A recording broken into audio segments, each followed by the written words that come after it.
Also in the Fox News polling that has just come out, Americans are in support, largely of profiling. Also, when Americans were asked about the Muslim ban, they're supportive of it, largely. Once again, many people think it would make us safer. Carrying weapons, largely, would make us safer as well. Let's bring the former Virginia Governor Jim Gilmore in on this. It's always good to see you, Governor Gilmore. And one of the reasons I bring this up is because with all of those polls, we still have other ones, including Fox, the numbers showing Hillary Clinton maintains a lead, on average 5 or 6 points over Donald Trump. Those figures that I showed you, those should be pretty good numbers for Donald Trump, I would think, running against Hillary Clinton on terrorism, on his Muslim ban, something that he's put forward. People actually support those things. Why isn't he doing better? Well, I think that he's doing all right. He's making progress. I think he's projecting strength. And he's pointing out, I think, a really serious problem, and that is that we are under attack in an international guerrilla war by radical Islamists. And I think that he's pointing out the challenge. And the other aspect of the poll is that, 2 to 1, the American people believe that Hillary Clinton is dishonest and corrupt. So she's almost hit a plateau and probably doesn't look like she can do much more than she's doing. Right, and this has been, a lot of people said a few weeks ago, Trump was going through what they called a quote-unquote rough patch.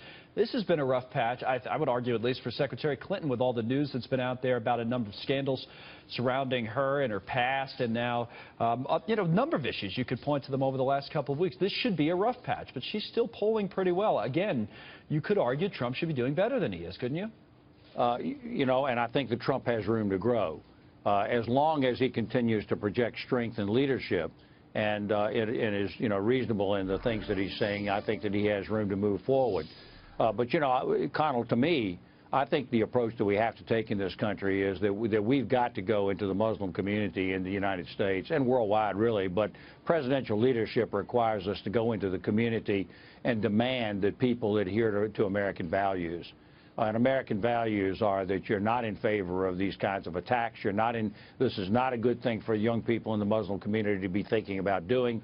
The attacks that we're seeing, the blowing up of people, the murders, these kinds of things are not in accordance with American values. And I'm confident that the Muslim leadership in the United States of America will respond to that if we ask them to. I'm going to ask you about the breaking news that we had at the top of the hour as well, Governor, while you're here, and that's that the Speaker, Paul Ryan, has said that there will be action next week from the House of Representatives on a measure to prevent people on terrorism watch lists from buying guns. What is your view on that particular issue?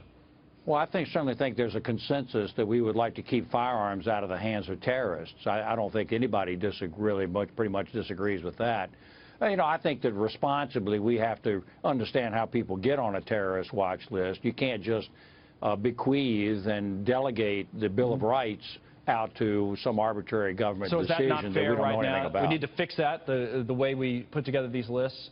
Well, the list will have to have, if you're going to take away people's rights under the Bill of Rights because they're on a terrorist watch list, we have to understand as Americans how people get on that list and make sure that they are actually people that we have reason to believe are dangerous. And in that case, then perhaps Speaker Ryan will be moving in the right direction. But it's going to require an additional element of oversight to make sure we don't give up our civil freedoms in this country. All right, that'll be next week in Washington. Governor Gilmore from Washington, good to see you. Thank you very much for coming on with us again.